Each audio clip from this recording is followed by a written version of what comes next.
ඊළඟට තියෙනවා 47 වෙනි ගාන. R1 විචාල ප්‍රතිරෝධයක අගය අනන්තයේ සිට ඕම් එකක් දක්වා විචලනය කරන විට P0 හි වෝල්ටීයතා විචලනය වනුයේ. ඒක තමයි ඊළඟට අහලා තියෙන ගාන. හරි මේ මොකක්ද දීලා තියෙන්නේ? ඔප ඇම්ප් එකක් දීලා තියෙන්නේ. හරිද? ඔප ඇම්ප් එක අපි දැනගන්න ඕනේ ඉතින් මේ මොන අවස්ථාවේද?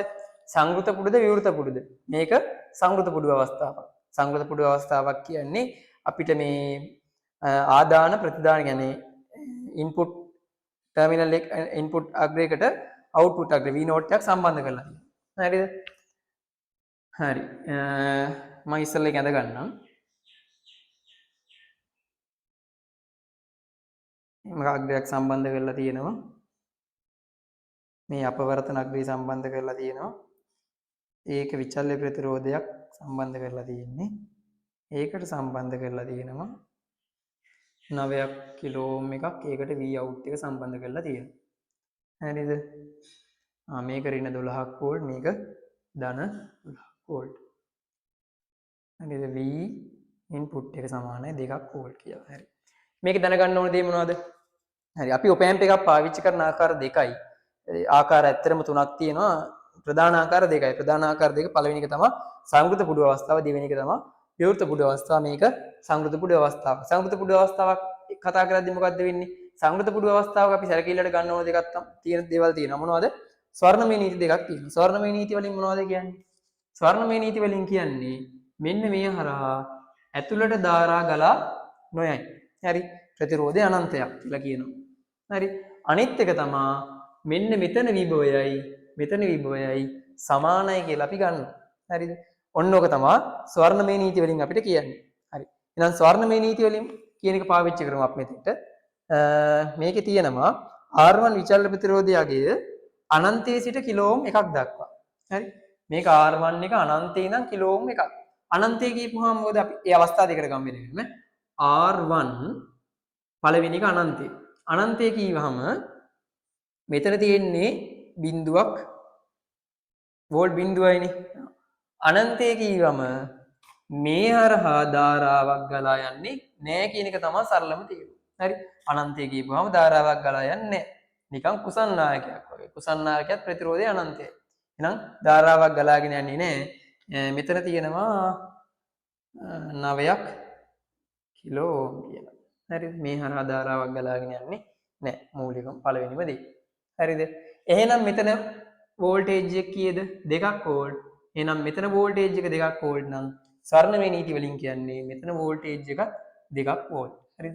එහෙනම් මෙතන වෝල්ටේජ් එක 2ක් වෝල්ට්. මේ හරහා ධාරාවක් ගලන් යන්නේ නැත්නම් පළවෙනි අවස්ථාව මෙන්න මෙතන වෝල්ටේජ් එක පළවෙනි අවස්ථාවට 2ක් වෝල්ට් කියලා ගන්න පුළුවන්. ධාරාවක් ගලන්නේ පළවෙනි අවස්ථාවේ මේක මොන අවස්ථාවකටත් එහෙම තමයි. මොකද ධාරාවක් ගලන් යන්නේ මෙතන 2ක් වෝල්ට්. මෙතනින් මෙහාට ධාරාවක් ගලාගෙන යන්නේ නැහැ. හරිද? දැන් මොකද්ද කියන්නේ? අහන්නේ V0 විචලනය වෙනුවේ. මෙතන 2ක් වෝල්ට් නම් මෙහෙන් එන ධාරාවක් කොහාටවත් ගලාගෙන යන්න විදිහක් නැහැ නේද? පළවෙනි නීති වලින් කියවා මෙහෙන් එන ධාරාව ගලාගෙන යන්නේ නැහැ. ධාරාව ඇතුළට ගලන් යන්නේ. ධාරාවක් මෙහාට ගලන් මෙහෙන් එන ධාරාවක් මෙහාට ගලාගෙන යන්නේත් නැත්තම්. මෙහෙන් එන ධාරාවක් මෙහාට ගලාගෙන යන්නේත් නැත්තම්.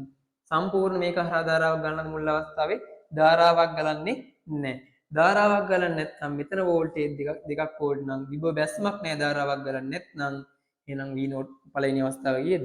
V0 වල පළවෙනි අවස්ථාව 2ක් වෝල්ට්ම තමයි. ඔන්න R1 ඇල්ෆා වෙද්දි මෙහින් ධාරාවක් ගණන් යන්නේ. ස්වර්ණමය නීති වලින් කියනවා මෙහාට ධාරාවක් ගණන් යන්නේ නැහැ කියලා. ස්වර්ණමය නීති වලින් තව කියන කතාවක් මෙතන වෝල්ටේජ් එක මෙතන වෝල්ටේජ් එක සමානයි කියලා. එහෙනම් මෙහෙන් එන ධාරාවක් ගණන් යන්නේ නැහැ. මෙහාට ගණන් යන්නේත් නැත්නම් මෙතන 2ක් වෝල්ට් නම් විභව බැස්මක් නැහැ. ධාරාවක් නොගලන හින්දා. එහෙනම් මෙතන 2ක් වෝල්ට් නම් V0 කියන්නේ 2ක් වෝල්ට්මයි. ඊළඟ අවස්ථාවේ මොකද්ද කියන්නේ? අනන්තයේ සිට කිලෝ එකක් දක්වා. එහෙනම් අපිට පැහැදිලි කිලෝ එකක් නම් මේක හරහා දැන් ධාරාවක් ගලනවා. 2ක් වෝල්ට්. දැන් R1 වලගේ කිලෝ 1යි. අපි දන්නවා මෙහෙන් එන ධාරාව මෙහාට ගලාගෙන යන්නේ නැහැ. ගලාගෙන යන්නේ මෙහාට.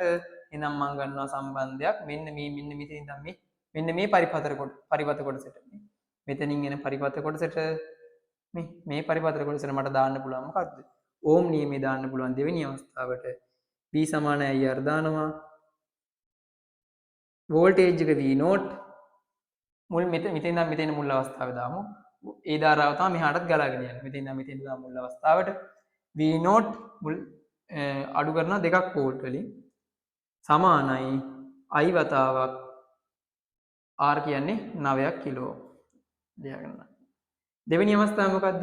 දෙවෙනි අවස්ථාව මේකට දානවා දෙකක් වෝල්ට් වලින් අඩු වෙන්න ඕන මෙතන වෝල්ටේජ් එක 0යි 0ක් අඩු දෙකමනේ සමානයි ඒ ධාරාව මෙහෙන් එන ධාරාව මෙහාටම ගලන්නේ I වතාවක් දැන් මෙතන අගේ කිලෝ 1යි දෙවෙනි අවස්ථාවේ පළවෙනි අවස්ථාවේ අනන්තයයි දෙවෙනි අවස්ථාවේ කිලෝ 1යි හරි එහෙනම් දෙවෙනි අවස්ථාව දානවා අපිට ඕනේ නැත්තේ මොකක්ද අයිනේ ඕනේ නැත්තේ එහෙනම් මේක මේකෙන් බෙදනවා V0 ඍණ 2 බෙදීම 2 සමානයි 9යි හරි එහෙනම් මට මේකෙන් ගන්න පුළුවන් V0 සමානයි 9 2 18යි 18යි 2යි V0 සමානයි 20යි එහෙනම් උත්තරේ කීයද උත්තරේ අපිට ගන්න පුළුවන්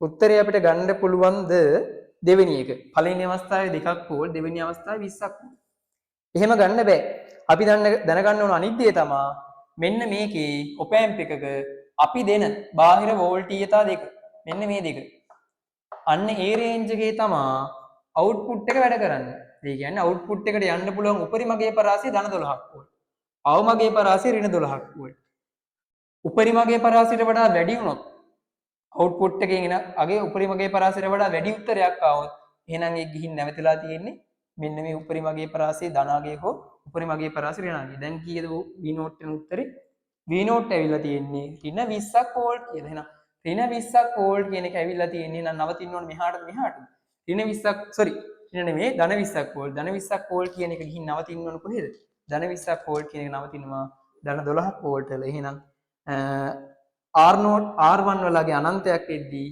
දෙකක් වෝල්ට් වලත් V0 වලගේ 20ක් වෙද්දී ධන 12ක් වෝල්ට් වලත් ගිහින් නවතිනවා. එහෙනම් උත්තරය අපිට ගන්න වෙන මොන අවස්ථාවද? උත්තරය අංක 2 අනන්තයේ සිට කිලෝම් 2ක් දක්වා විචලනය කරන්නට V0 වලගේ දෙකක් වෝල්ට් සිට ධන 12ක් වෝල්ට් දක්වා වැඩි වීමක් තමයි සිද්ධ වෙන්නේ. හරි. ඕකේ දැනගන්න ඕනේ ස්වර්ණමය දෙක අනිවාර්යෙන් දැනගන්න ඕනේ. ගාන හදාගන්න.